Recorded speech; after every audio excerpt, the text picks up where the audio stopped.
परम प्रेम श्री श्री ठाकुर श्री चरण तले कोटि कोटि प्रणाम। परमाराध्या जगत जननी श्री श्री बड़मा श्री चरण तले कोटि कोटि प्रणाम। परम पूज्यपाद श्री श्री बड़दा श्री चरण तले कोटि कोटि प्रणाम। परम पूज्यपाद श्री श्री आचार्य देव श्री चरण तले कोटि कोटि प्रणाम।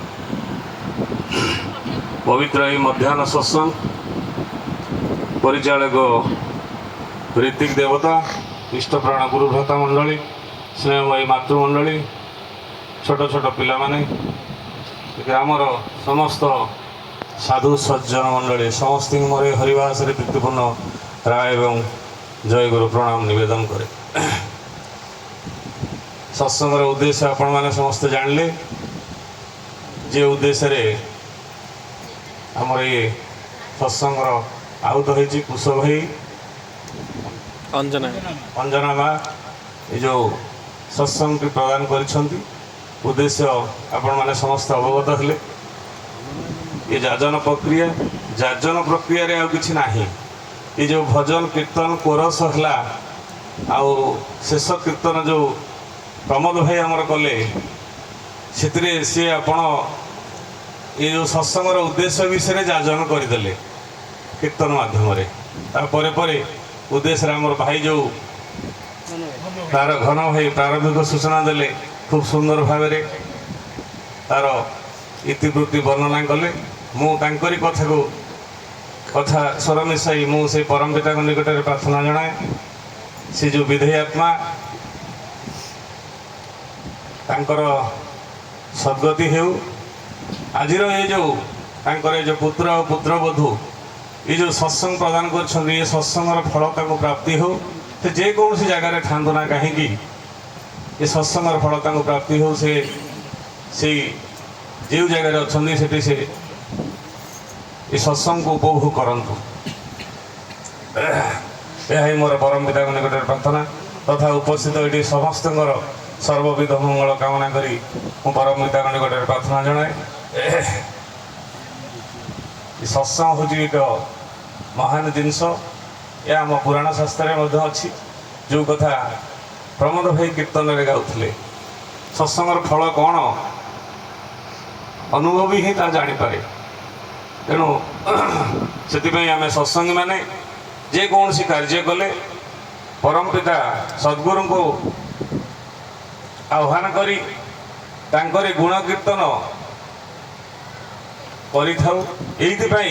जे जेकोसी उद्देश्य सत्संग करूना कहीं निश्चय फलप्रद हुए कारण सद्गुरु कर आशीर्वाद आ सद्गुरु समीप ये जो जिनस सब आलोचना करा जाए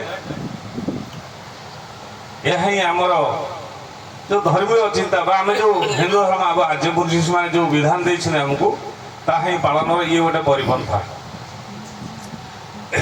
ये जो सत्संग कथा ये जो आज श्राद्ध दिन ये तो श्रद्धारू श्राद्ध आम लौकिक दृष्टि करूए सत कि वास्तव जो जिनस श्राद्ध करा जाए पितृपुरुष को मन पका जाए ता विस्तृत भाव में आमर पूज्य ऋतिक दादा आलोचना करेंगे। मु खाली एति कही रखे जो लोक देह धारण करथिला बेले जहाँ जहाँ तार आशा आकांक्षा थाए तार पुत्र पुत्रादि जदि ताहा पालन करती बा सी जो थी जे जो जगार थी जदि देखती जे सी शांति अच्छा खुशी अच्छा सी जहाँ न करुले एमाने ताहा परिपालन करुछंती तेणु से पुणी आसवा को चिंता करती मु आउ थे से परिवार को जाती कि ये सुख शांति टी उपभोग करती कि से श्राद्ध दिन जेकोसी लोकंर श्राद्ध थाए तांकर गुणावली आलोचना करा जाए।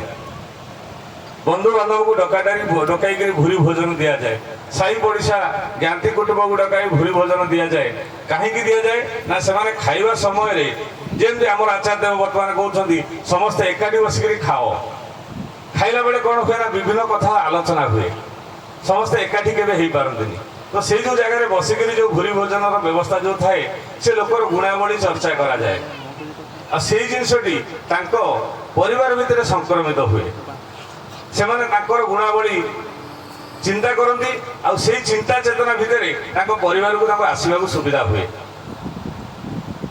ଏହା ମୁଁ ଯାହା ଜାଣିଛି ଏ ଆମର ଗୁରୁଜନ ସବୁ ଯେଉଁ ପଣ୍ଡିତ ପୁରୋହିତ ମାନେ ଅଛନ୍ତି ମାନେ ଏଇସବୁ ବିଷୟରେ ଆଲୋଚନା କରନ୍ତି।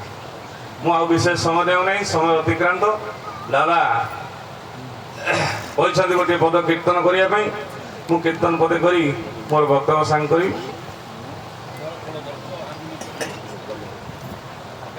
ଆସିଛନ୍ତି ଜୀବନନାଥ ସେହି ସତ୍ୟ ଆଲୋକ ପଥ। ଆସିଛନ୍ତି ଜୀବନନାଥ ସେହି ସତ୍ୟ ଆଲୋକ ପଥ। ଆସିଛନ୍ତି ଜୀବନନାଥ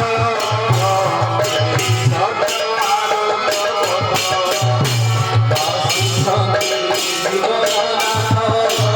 ଆସିଛନ୍ତି ଜୀବନନାଥ